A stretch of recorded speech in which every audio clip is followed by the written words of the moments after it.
जय हिंद everyone. So here we are with another interview. ये इंटरव्यू प्रियांशु पांडे का है। प्रियांशु पांडे अपने टाइम में एनडीए के लिए भी रिकमेंड हुए थे और अभी सीडीएस के थ्रू भी उनका रिकमेंडेशन हुआ है।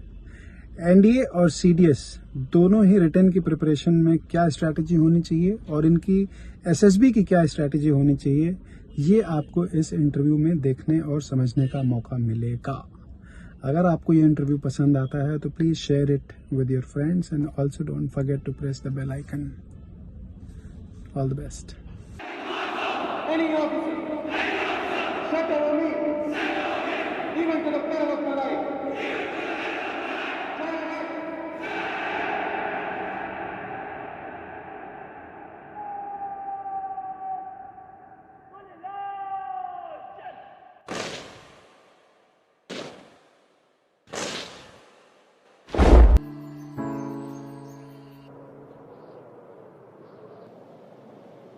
तू न चलेगा अकेला कभी की संग चलेगी मेरी दुआ। तू न थकेगा कभी की ताकत तुझ में लाखों की है। तू चलता चल, तू चलता चल, तू चलता चल, तू बढ़ता चल, तू बढ़ता चल, तू बढ़ता चल। Thank you so much for taking out time for two things. Of course, one for joining this live from Force page, and obviously sparing time to kind of guide many others who aspire to be in the defense forces. और आपकी journey तो बहुत ही ज़्यादा प्रेरणादायक रही है। So, ladies and gentlemen, we present to you Priyanshu Pandey. Priyanshu has been recommended twice, and इनके बारे में ज़्यादा कुछ मैं नहीं बताऊंगा क्योंकि सबसे अच्छा ये होगा कि प्रियांशु अपने बारे में बताएं। हाँ, ये मैं ज़रूर आप लोगों को बताना चाहूँगा कि आज से 6 महीने पहले मैं करीब प्रियांशु से मिला था और ऑब्वियसली हम लोग रोज फोर्स की कोई ना कोई मीटिंग करते रहते हैं, कुछ कुछ बातें करते रहते हैं, कुछ नहीं तो समोसा चाय खाते पीते रहते हैं। तो ऐसे ही एक मीटिंग में मैं प्रियांशु से मिला था और प्रियांशु के जाने के बाद अगली बार जब मैं फिर प्रियांशु से मिला, मुझे लगता है 2-3 दिन बाद मैं फिर मिला था प्रियांशु से, तो मैंने प्रियांशु को बस एक ही चीज़ बोली थी कि कम्युनिकेशन तो तुम्हारा सॉर्टेड है, इस पर कुछ करने की तुमको ज़रूरत नहीं है। I hope you remember Priyanshu. Yes sir, I remember that. तो here is Priyanshu in front of you। Priyanshu, अगर आप अपने बैकग्राउंड के बारे में थोड़ा सा लोगों को बताएंगे तो बहुत अच्छा लगेगा सबको। उसके बाद I will get on to the core questions about your SSB, about your written, about your NDA and all of that. So over to you. Yes sir. Sir, background was starting से sir, it was a defense background sir. Father army में थे, वो army से जैसे retired हुए तो मैं राष्ट्रीय मिलिट्री स्कूल ज्वाइन कर लिया सर। एंड राष्ट्रीय मिलिट्री स्कूल एग्जाम क्लियर किया, राष्ट्रीय मिलिट्री स्कूल बैंगलोर से मेरी स्कूलिंग हुई एंड वहीं से सर एक रूटीन स्टार्ट हो गया पूरा। एंड बचपन से ही एक पता लग गया कि this is where I have to go sir. So एक प्रॉपर रूटीन फॉलो करता रहा मैं एंड डेफिनेटली सर सारे ऑफिसर से इंटरेक्शन था मेरा हमेशा से। तो उस कैंपस में गाइडेंस की कोई कमी नहीं थी हमेशा। I would not say that कि सर मेरा कोई वीक बैकग्राउंड था। डेफिनेटली सर बैकग्राउंड बहुत अच्छा बिल्डअप हुआ है, वही सर मुझे आगे फायदा कराया है जो भी आज सर जहां पर भी पहुंचे। ठीक है, तो हम आज के लाइव में बहुत कन्वेंशनल तरीके से हम लोग नहीं जाएंगे प्रियांशु, क्योंकि कई बार क्या होता है कि कन्वेंशनल चीजें बहुत सारी इंटरनेट पे अवेलेबल हैं और बहुत सारे लोगों ने बहुत अच्छे अच्छे इंटरव्यूज भी डाले हुए हैं। Not to say that our interview is not going to be one of them. बहुत से बच्चे जो मुझे अप्रोच करते हैं, आपको भी अप करेंगे, क्योंकि हमारे यहाँ जब आप एक बार पड़ाव पार कर लेते हैं तो उसके बाद बहुत सारे लोग आपसे प्रेरणा लेके आपके साथ जुड़ना चाहते हैं और they want to learn how you succeeded. Yes sir. How was it when you wrote your NDA और उस समय का माहौल क्या था? Why it was NDA? क्या आप उस समय कोई और एग्जाम देना चाह रहे थे? क्या उन एग्जाम्स के साथ NDA की प्रिपरेशन की जा सकती है? So what was your approach and what was the scenario when you wrote your NDA? Sir first NDA मैंने अपना 2019 में लिखा था। I was in 12th, so 12th appearing में लिखना था। एंड क्योंकि हमारा जो स्कूल है सर, पूरा हमारे क्लासमेट सब उसी की प्रिपरेशन कर रहे हैं, तो हमको सर वो तो करना ही है। And approach sir, it was like I was very good at math sir. So मैंने सिर्फ मैथ्स पे ध्यान दिया और मैंने कई गलतियां की वहां पे। सो मेरी क्लास की स्ट्रेंथ 40 थी, उस 40 में 22 लोगों ने एनडीए क्लियर किया, उसमें मेरा क्लियर नहीं हुआ था फर्स्ट अटेम्प्ट। ठीक है, तो आउट ऑफ 40 सर 22 ऐसे क्लासमेट में मेजोरिटी क्लास ऐसी थी जिनका एनडीए क्लियर हो गया रिटर्न फर्स्ट अटेम्प्ट में, एंड मेरा क्लियर नहीं हुआ। सो यहाँ पे सर मैं एक जो यहाँ पे जो हमारे एस्पिरेंट्स हैं उनको यही बताना चाहूंगा कि guidance play a very important role. ठीक है, मेरे पास गाइडेंस की कमी इस टाइप में थी कि I was very good eight maths और मैं मैथ्स पढ़ रहा हूँ, बहुत अच्छे से पढ़ रहा हूँ, ठीक है, एनडीए में। एंड गैट के पार्ट पे मैंने फोकस ही नहीं किया बिल्कुल भी। इट्स लाइक कि मुझे लगा गैट में क्या आता है, जीएस आती है, इंग्लिश आती है एंड साइंस आती है। वो जीएस का पार्ट में सिर्फ जीके सोच के समझ रहा था कि हाँ जीके आता है, कुछ तो जीके आता है। सो मैंने मैथ्स पढ़ना स्टार्ट किया, मैथ्स में मेरे बहुत अच्छे नंबर आ रहे हैं, एंड गैट को सर मैंने लाइटली ले लिया उस टाइम पे। ठीक है, बट अगर प्रैक्टिकली हम देखें तो एनडीए में गैट में एक क्वेश्चन 4 मार्क्स कंटेन करता है एंड मैथ्स में 2.5 ही कंटेन करता है। तो ओवरऑल हमारे मार्क्स भी गैट से ही बढ़ेंगे जो जीईटी का पेपर है। एंड मैथ्स में तो फिर भी कट ऑफ क्लियर कर लें तो हमारा जो ओवरऑल कट ऑफ निकलना है वो जनरल एबिलिटी टेस्ट के थ्रू ही निकलना है। सो वहां पे सर एक गाइडेंस प्रॉब्लम थी प्लस मेरी प्रिपरेशन में प्रॉब्लम थी। सो फर्स्ट अटेम्प्ट मेरा क्लियर नहीं हुआ वहां पे। अगेन सर जब उसके बाद कोविड एरा स्टार्ट हो गया तो जो नेक्स्ट अटेम्प्ट आया उसके बाद फिर मैंने कहा कि मैथ्स मेरा स्ट्रांग है, मतलब इतना है कि मैं कट ऑफ को क्लियर कर लूंगा। I started focusing on my general ability exam.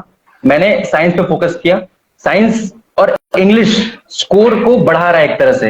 Then जो उसका जीएस का पार्ट है ना, जो कि मुझे लगता था कि सिर्फ जीके है, वो मैंने स्ट्रॉन्ग किया कैसे कि बाकी के जो पूरे सब्जेक्ट्स हैं like current affair and all, इन सबको मैंने पढ़ करके सर कंप्लीट किया।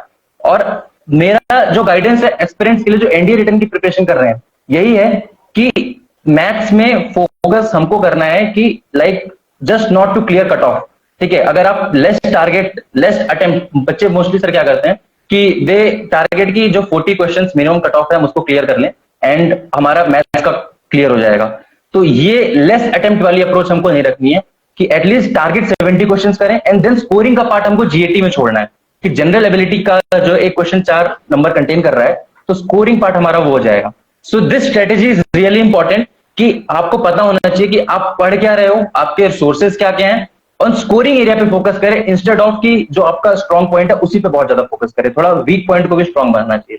सो सेकंड अटेम्प्ट में सर एनडीए क्लियर हुआ मेरा and then I went for AFSB at Varanasi. आपके एएफएसबी जो आपने बनारस में दिया, यस सर, उसका क्या रिजल्ट रहा और किस पड़ाव पे?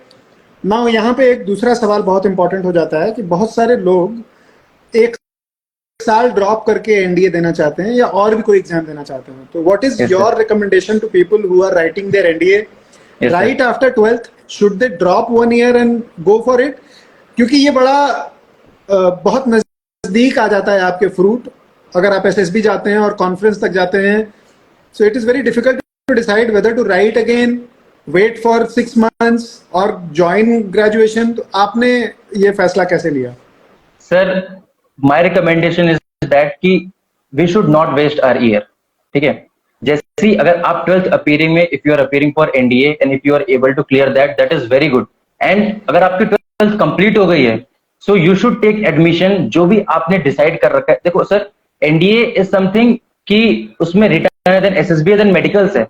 सो the individual should be ready with the backup that what he or she want to do in his or her graduation.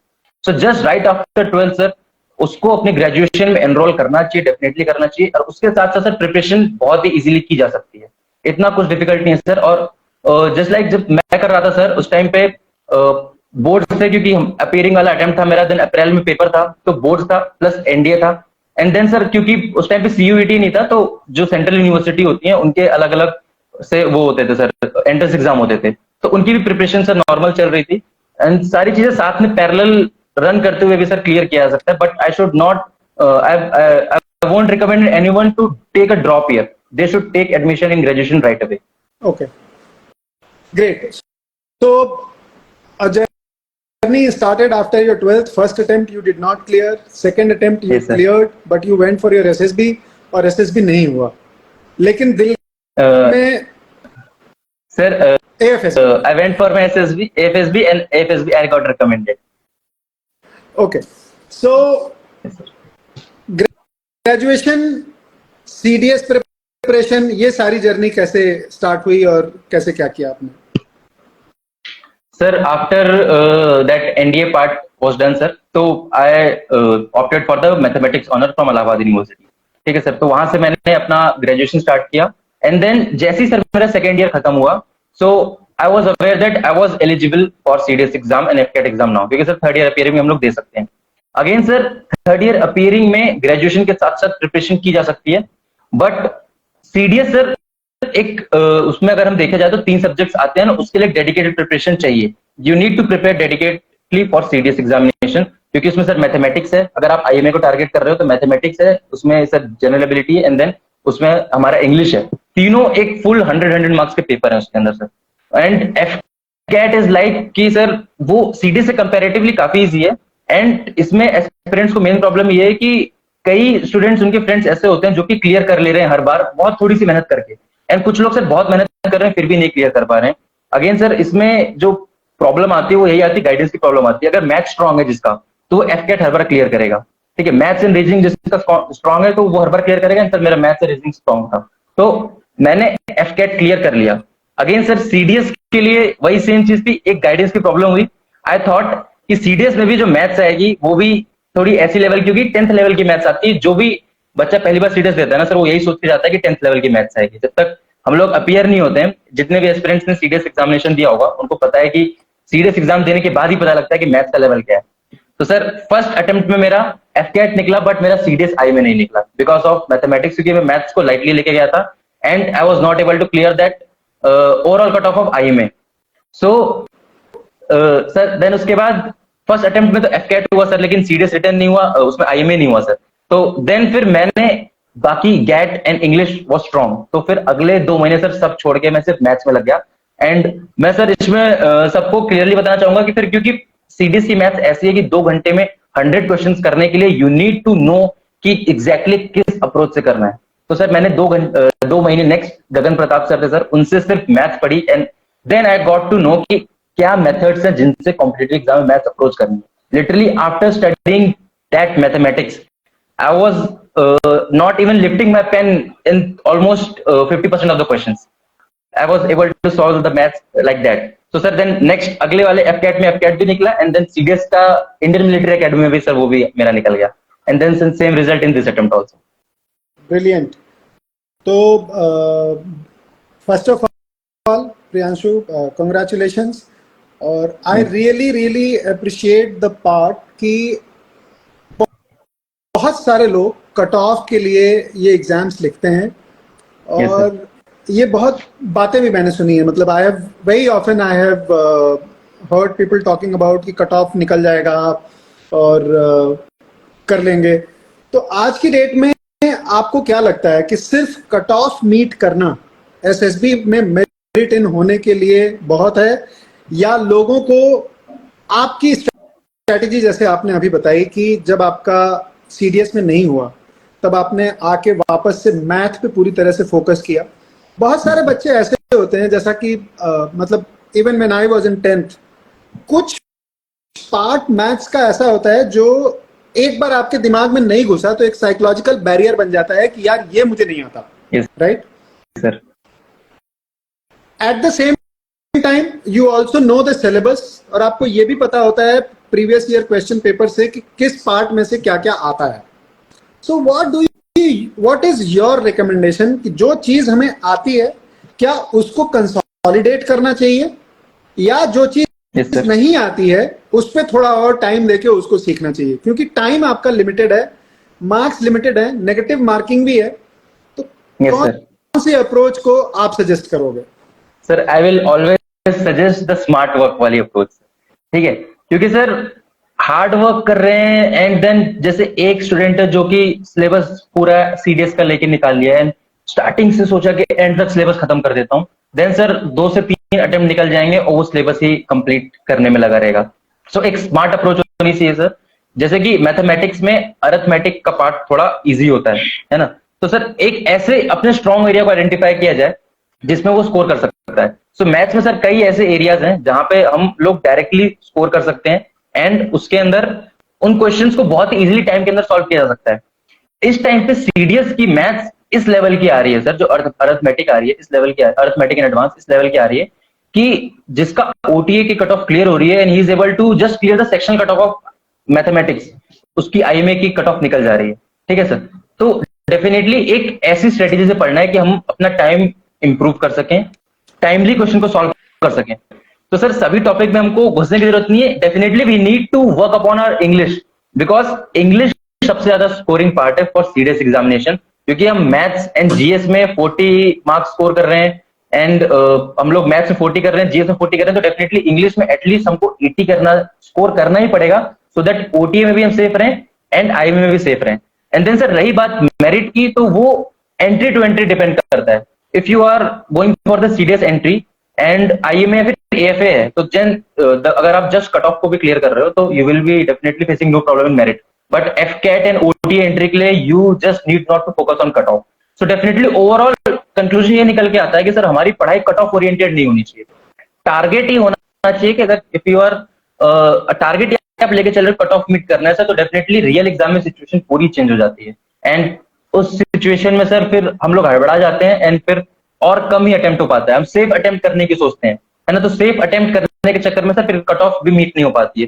तो डेफिनेटली अगर हमारा कट ऑफ से ऊपर का एम रहेगा एंड उसी टाइप से मॉक्स में प्रैक्टिस करेंगे, उसी टाइप से हम लोग हमारी प्रिपरेशन रखेंगे, तो देन कोई नहीं रोक सकता सर कि हमारे जो एग्जाम है जो हम प्रिपेयर कर रहे हैं उसको हम क्लियर ना कर पाए। ब्रिलियंट। तो प्रियांशु मैं आपसे एक और हेल्प चाहूंगा। Yes sir. जो भी हमारे बच्चे अभी देख रहे हैं आपके लाइव को, यस सर। जो मेरा अनुभव अभी तक का रहा है, जिस तरीके की रिटेंशन अभी तक रही है, काफी लोग आपकी बातों को सुनना चाह रहे हैं। सो मैं आपसे रिक्वेस्ट करूंगा कि एक सेपरेट सेशन आप अपनी रिटन स्ट्रेटजी पे एक लोगों के साथ एक लाइव करिएगा, and people will be really benefited out of that, because today we want to cover everything, your background, we want to cover your journey, your written, your SSB and everything, but if we can do probably all these things in small portions, I think that is going to really help people yes sir. Yes, sir. in times to come. Okay. Yes sir. एक चीज ये तो समझ में आ गई कि आपको ये क्लियर था कि स्मार्ट स्ट्रैटेजी क्या है, तो आपके पास एक स्ट्रैटेजी है, और जैसा कि कहते हैं कि दुनिया में सबसे अच्छी स्ट्रैटेजी वो होती है जो काम करती है आपके लिए, राइट? आज की डेट में जैसे अगर हम क्रिकेट की बात करें तो सूर्य कुमार यादव कैसे रन बनाता है, that does not matter. What matters is that in 2023 he is the highest run getter in T20, right? वो बॉल आगे मारता है कि वो बॉल पीछे मारता है, स्वीप मारता है, खाली स्वीप मारता है, all of this does not matter. Matter ये करता है कि अगर वो 25 बॉल खेलता है तो 50 रन से कम बना के नहीं आता है। So I think this is how you have to approach your exam also, कि आप कौन से क्वेश्चन अटेम्प्ट करते हो, किस सेक्शन से अटेम्प्ट करते हो, आपको ये श्योर होना है कि इसको इस तरीके से अटेम्प्ट किया जाए, इस तरीके से इसकी तैयारी की जाए कि सिर्फ सेक्शनल कट ऑफ ही हमें ना मिले, we over exceed the expectation, जो कि आने वाले टाइम में आपको मेरिट में भी बहुत सारी हेल्प करता है। तो यहाँ पे पांडे जी का रिटर्न निकल गया। रिटर्न निकलने की खुशी के बाद पांडे जी ने तैयारी की होगी अपनी एसएसबी की, और लोगों का एक सबसे एक स्टैंडर्ड सवाल, मुझे लगता है कि यहाँ तक का सफर आसान तो नहीं कहूंगा, शायद एक टाइम था जब यहाँ तक का सफर थोड़ा आसान होता था, but now not any more. Yes sir. How did you approach your SSB? आपके साथ एसएसबी में क्या हुआ, उसको आपने कैसे डील किया, वो सेकेंडली है। आपको अब एसएसबी जाना था, इस चीज को आपने कैसे अप्रोच किया? क्योंकि इस सवाल में OLQs कैसे डेवलप करें, हमें कोचिंग करनी चाहिए या नहीं करनी चाहिए, अगर मैं अपने फाइनल ईयर में हूं तो उस समय एसएसबी की प्रिपरेशन कैसे करनी चाहिए, जॉब छोड़ के, पढ़ाई छोड़ के, मतलब ये सारे सवाल जो हैं वो इसके अंदर आ जाते हैं कि एसएसबी की प्रिपरेशन कैसे करनी चाहिए। So what was your approach, how did you approach your SSB? Sir SSB coaching के बारे में बताने से पहले मैं जस्ट एक लाइन बताना चाहूंगा, जो कि मेरी कॉन्फ्रेंस से पहले जस्ट मेरे बोर्ड प्रेसिडेंट ने आके बोली थी, that was his line sir, he just asked her कि have you ever seen any IAS officer becoming IAS officer without coaching? No, we haven't sir, क्योंकि definitely coaching is needed. So that was the thing कि you need to be guided, you need to be coached. So that is good thing, but just accept that and show that you have taken the proper training. So this was his line sir. So definitely sir, अगर मैं अपनी पहली SSB की बात करूं तो sir it was the NDA की SSB थी सर वो, एंड वो थी 2020 में AFSB वाराणसी में थी sir. And my preparation was like कि सर मैं एक ऐसे स्कूल से आ रहा हूं जहां पे हम 11th से ही यही सारी चीजें कर रहे हैं सर. मींस लाइक OLQs तो सर इट वाज लाइक कि हमारे जो प्रिंसिपल थे खुद वो लेफ्टिनेंट कर्नल रैंक के थे. सो बताते हमारे जो एडमिनिस्ट्रेटिव ऑफिसर थे वो मेजर रैंक के थे. सो वो like mess etiquettes and all, and कैसे उसको डेली लाइफ में अपने रूटीन के साथ इंक्लूड करके हम उसको अपने पूरे परफॉर्मेंस के थ्रू शो कर सकते हैं सर, तो वो स्कूल से ही पता लगा. And second thing, the most important thing sir is your communication. Communication is the key for your SSB sir, क्योंकि कम्युनिकेशन नहीं है तो फिर आप पहले दिन ही आउट हो जाओगे sir, that is screen out हो जाओगे. तो सर यस, मैंने प्रैक्टिस करी थी उस टाइम पे भी सर, अपने स्कूल में प्रैक्टिस करी थी, स्कूल ने जहां से भी प्रैक्टिस कराई थी सर. तो उस टाइम मेरा रिटर्न नहीं हुआ था, but we were allowed to do the practice. तो जो भी स्कूल एक्टिविटीज कराते थे हम उसमें पार्टिसिपेट करते थे. देन आफ्टर दैट उसके बाद हमारे सीनियर्स थे sir, like they were in Dwarka sir, daughters academy sir, वहां पे मैंने प्रैक्टिस की थी अगेन जाकर के. So that was the NDA attempt. और फिर जब मैं SSB में गया सर, तो बिकॉज NDA में हमको ट्रेनेबिलिटी के भी पॉइंट्स मिलते हैं sir. So what I think that I should do the best, I did that. And actually because sir वो 3 साल पहले की बात है, so what I can recall only that I was doing the thing that I should, that I do it. Means I was just I was presenting myself in a real thing. उन्होंने मेरे से interview में जो questions पूछे, like what is your reason to join the Air Force and how was your relation with the friends and all. So what was my real reason? I just told them that what was my real reason. ठीक है, there was nothing like framed answer and all कि हम frame करके लेके जाकर उनको बताएंगे, है ना सर. जो मेरा रियल रीजन था मैंने वो बताया. And I performed in G2 and all because I was a Georgian, so physical standards भी मेरे को मेंटेन रखने थे sir. I did well in the individual obstacles and all the group task. Psychology की परफॉर्मेंस सर हमको कभी पता नहीं होती है. So what I think that I should do right, so I did that and I got the recommendation sir. Then sir उस time पे sir problem हुई कुछ, I was not able to join.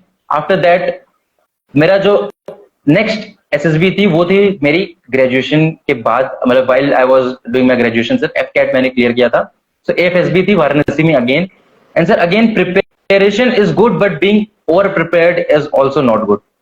Because I had a pressure कि मैं पहले एक बार recommend होके रखा हूँ, so I need to perform that up to that level. So I was like over prepared कि I need to be ready for everything like that, sir. And sir, I think that was the reason that I got conference out, not only once, twice, sir. 2 back-to-back conference out हुए sir उसके बाद मेरे, just after one recommendation. And that both from 4 FSB Varanasi sir. FCAT का sir पहला attempt and then FCAT का दूसरा attempt. सो प्रियांशु, इस सवाल का जवाब मैं कभी नहीं दे पाया, और क्योंकि मैं वो भूख मैंने देखी ही नहीं जिससे कोई आदमी ये पूछे कि भूख लगती है तो कैसा लगता है.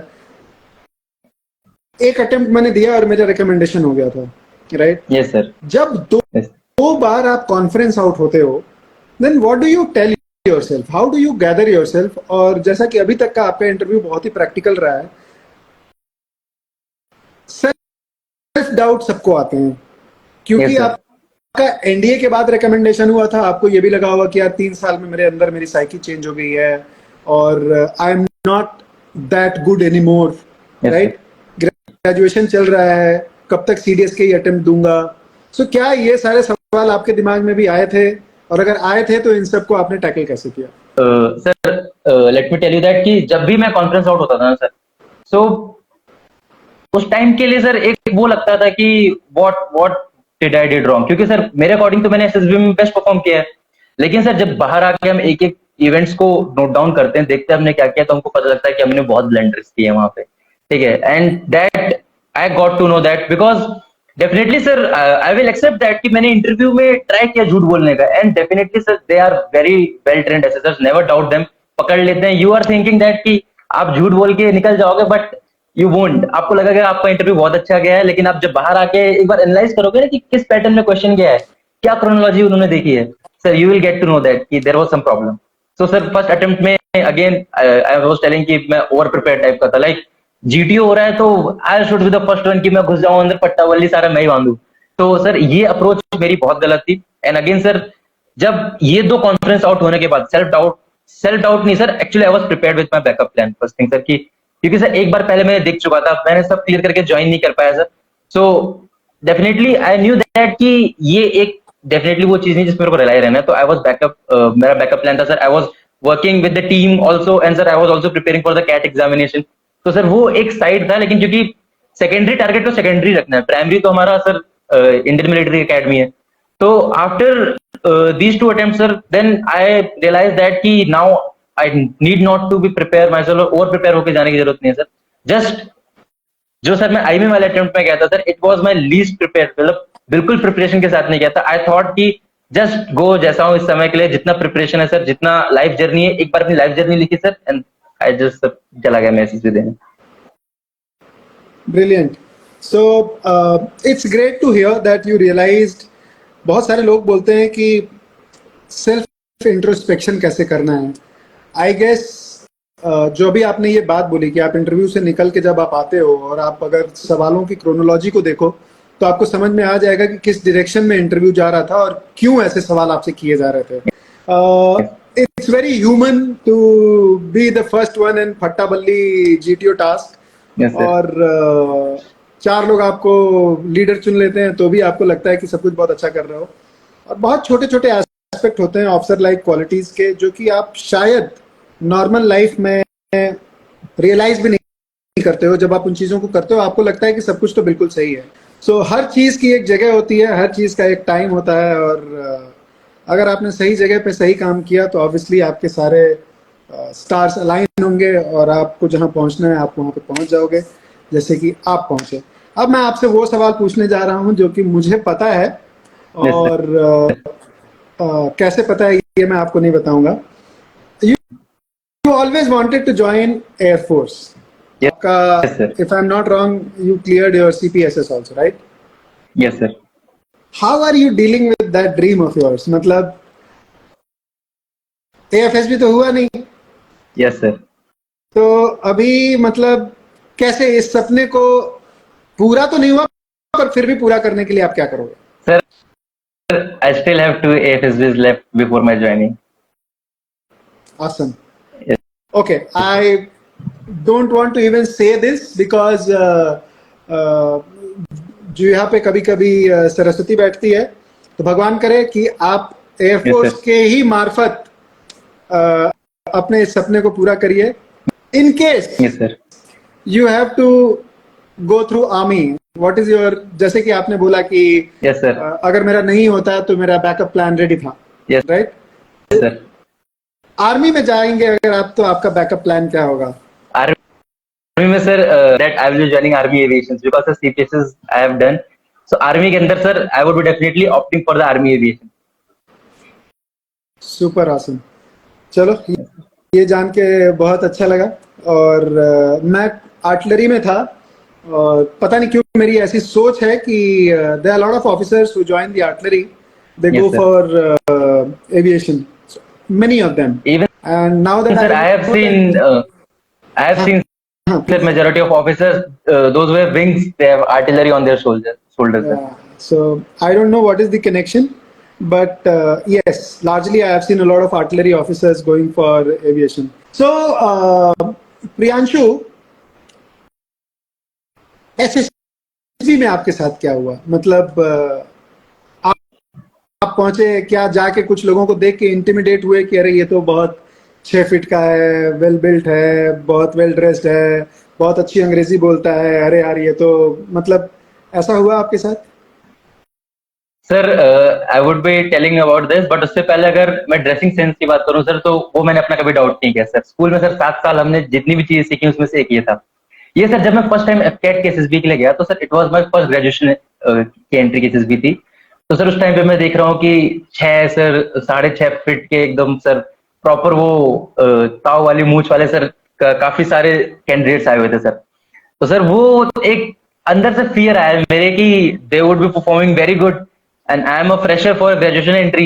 So एक डर था अंदर से, बट सर अगेन जब हर बार मैं सर आज तक कभी स्क्रीन आउट नहीं हुआ हूँ, एंड उनको देखने के बाद ये लगता था कि इनके साथ मेरा कंपटीशन है, but again sir I was very much confident about my communication, about my performance, about my physical strength, about what ever I would be doing that sir. So sir अंदर आता था. एंड जैसे कि sir मैं भोपाल का incident बताता हूँ sir, कि जब हम एसएसबी स्टे में वहां पे रुके हुए थे, तो वहां पे क्या हुआ था कि जो भी स्टूडेंट्स होते हैं सर, सबके सब एक साथ, जो अगले साल अगले दिन हमारे साथ रिपोर्टिंग करेंगे, सब एक साथ आ जाते हैं सर. एंड फिर सर काफी सारे नॉलेज शेयरिंग, लाइक ये करना, वो मत करना, ये मत करना, वो मत करना, ये सब चलता रहता है. So, मैं सर ऐसे टाइम पे साइड में बैठ के सब सुनता रहता हूँ कि हाँ ठीक है, क्या होना क्या नहीं होना. देन अगेन सर जब एसएसबी चलती है, एसएसबी के अंदर हम आते हैं, तो जो भी हमारे ग्रुप के पार्ट है सर, बस इतना मुझे पता है कि बाकियों से मुझे मतलब नहीं है. I have to focus on my performance, and वही मैटर करती है सर. किसी एसएसबी में सर अगेन लोग कहते हैं कि ग्रुप खराब था इसलिए मैं कॉन्फ्रेंस आउट हो गया. सर दूसरे की परफॉर्मेंस से आपकी परफॉर्मेंस कभी वो अफेक्ट नहीं होती है सर. आप अपनी इंडिविजुअल परफॉर्मेंस पे जज होगे सर. तो डेफिनेटली सर देख के डर लगता था, but again my individual performance कभी अफेक्ट नहीं हुई इससे. Brilliant. So I think there is a huge learning here. Intimidate सब लोग होते हैं, डर सबको लगता है, पर डर के आगे जीत है ना. आप एक नई चीज मार्केट में अभी इवॉल्व की है. पहले लोग बोलते थे ignorance is bliss, but the new terminology is acceptance is bliss. Okay, accept yourself the way you are, because irrespective what job, what interview, what position ever in life you are going for, you will not be selected because you are like someone else. You will always be selected for your uniqueness, your qualities that you and only you possess. इतनी बड़ी दुनिया है, 8 billion लोगों की दुनिया है, पर कोई भी दो लोग एक जैसे दिखते नहीं है, एक जैसे बोलते नहीं है, एक जैसा सोचते नहीं है. तो it is basically your uniqueness that takes you where you reach in your life, not because you follow somebody or you become like someone. So yes, very rightly and very good approach, Priyanshu, and I'm sure that is why you are there where you are right now. लोग एक और सवाल पूछते हैं, हालांकि कहते हैं कि एसएसबी आपके जिन क्वालिटीज के साथ आप पैदा होते हैं उसका एक टेस्ट है, बट लोग ये जरूर पूछते हैं कि how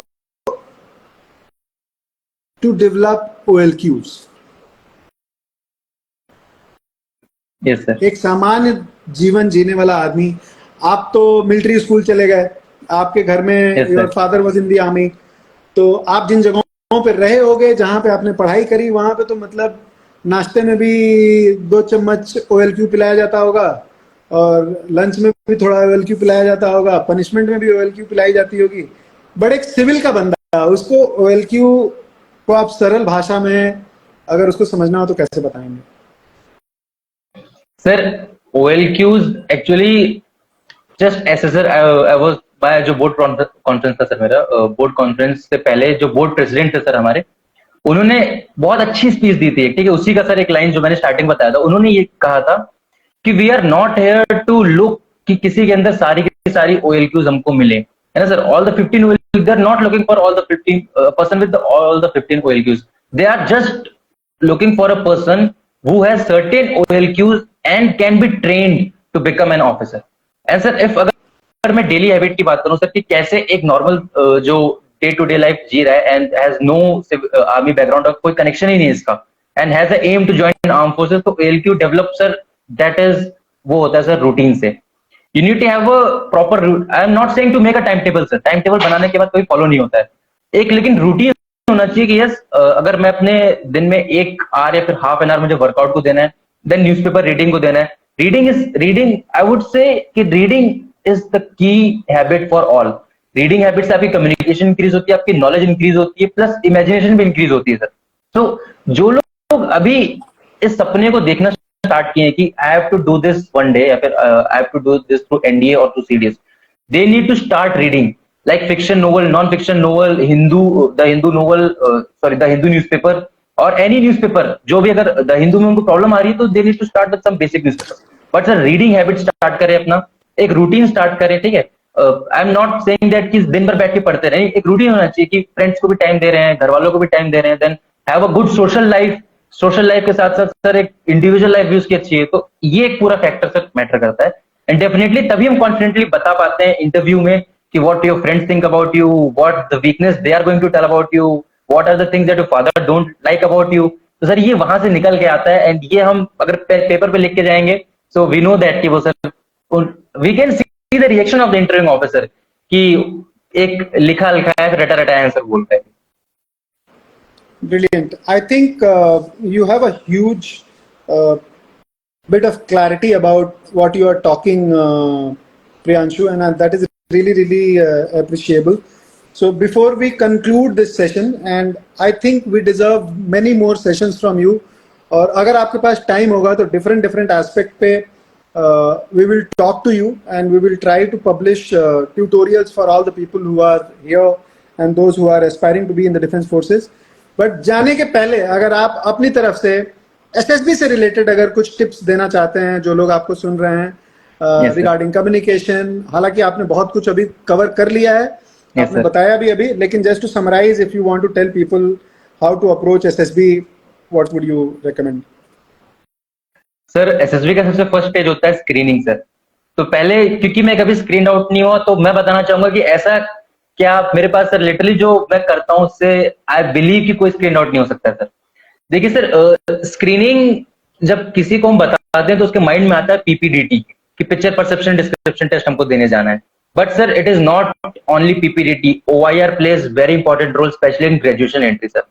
अगर if you are doing very well in OIR, आपका ओआईआर 1 and 2 आ गया, then sir do very good, like you need to have a bold narration. You will see if you are sitting in a group and everybody is giving narration in a normal voice and तुमने थोड़ी सी अपनी voice बढ़ा करके एक sharp, bold and confident manner में अपनी narration दे दी, then you are definitely highlighted amongst them. ठीक है? So sir, good narration and good OIR, your 80% of screening is done. Then because GD में we cannot always predict कि everybody will be supporting you or you will be able to give point, fish market situation हो जाएगी. So at that time we can contribute a bit and take the group forward. But OIR हमको at least ऐसे practice करनी है कि वो 1 या 2 आ जाए, then do bold narration, screening का part done हो गया सर. Then अब अगर मैं comparatively complete SSB की बात करूं sir, so self analysis, like you need to write your life journey. एक बार पूरी life journey आप लिख डालो. Life journey in a sense like कि take a notebook, write it like from your class 6 to class 12 journey एक बार लिख डालो. ठीक है? That what type of circle do you have? Compare them with your college friends and what the negative things that they are thinking about you. Reality में क्या है? अगर नहीं पता तुमको कॉल करके पूछो.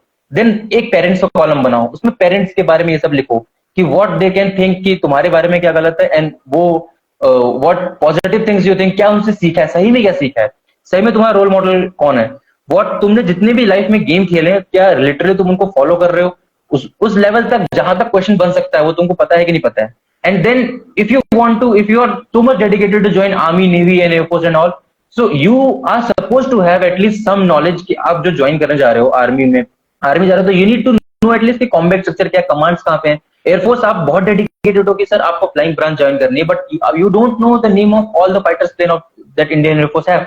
सो दैट इज नॉट एक्सेप्टेबल कि आपको पता होना चाहिए एटलीस्ट. एंड अगेन सर ये तो हो गया इंटरव्यू का पार्ट. साइकोलॉजी इज लाइक कि सर वो जो हमारी डेवलप है वही वहां पे निकल के आएगी सर, उसको हम ट्रेन नहीं कर सकते हैं, जो है उसमें थोड़ा इंप्रूव कर सकते हैं. और सर लास्ट का पार्ट होता है GT. GT is all like your sports activity and how is your group behaviour, and उसमें नॉलेज मैटर कर जाती है सर. नॉलेज, अब सर कुछ लोग क्या करते हैं कि जब एसएसबी पास आती है तो करंट अफेयर बहुत ज्यादा पढ़ने लग जाते हैं. उसका सर लिटरली कोई फायदा नहीं है. मतलब जब एसएसबी पास आ रही है तभी आप क्यों पढ़ रहे हो. फॉर एग्जांपल अगर कोई जो रिकमेंड हो रहा है ना सर, तो इफ विल कभी भी उनसे हम बात करेंगे तो will get to know that कि इट इज नॉट लाइक कि जब एसएसबी पास है तो they started reading current affair. It was the part of their life. Every day they used to follow such things, and that is why they are giving good points and genuine points in the group discussion and all. And sir, just enjoy the GTO task as a sports activity. You will get idea. There are certain tricks that I will be sharing some other day, sir. कि क्या है वो कि जो हमेशा हमको structure को identify करने में help करती हैं. Then sir, again sir, if you have a aim to join armed forces, then sir, it is not always कि अगर आपकी fitness नहीं है तो आप recommend नहीं होगे, but it is a factor. Because I have seen the officers saying that if you have aim, you want to join academy, military academy, then at least get fit. get yourself trained ki, so that we can think of that we should take you, especially for the graduation entry, sir. So all that things that matter, and that is my suggestion to all of them, that combinedly yes सारी चीज अगर follow हो तो it is very much possible that everybody can get through the SSB process. Okay एक चीज आपने बहुत important बोली कि पीपीडीटी पे बहुत ज्यादा लोगों का फोकस होता है, but OIR narration I think holds the key, क्योंकि जो आपको असेस करने के लिए दूसरी तरफ बैठा है, चूंकि आप बहुत बड़ी संख्या में पहले दिन जाते हो, स्क्रीनिंग का प्रोसेस चल रहा होता है, so there is a lot of benefit of doubt that any assessor would want to extend to you, because there is a big process that still lies ahead, जिसमें वो आपको चेक करेगा. तो जो चीजें आप लिख रहे हो, अगर उसमें आपसे 4 चीजें छूट जाती हैं, गलत लिख देते हो, तो उस गलती को फिर भी अगला आदमी बर्दाश्त कर लेगा और एक बार के लिए सोचेगा कि चलो यार इससे मिस हो गया होगा, पहली बार आया है, एंड सो मेनी थिंग्स.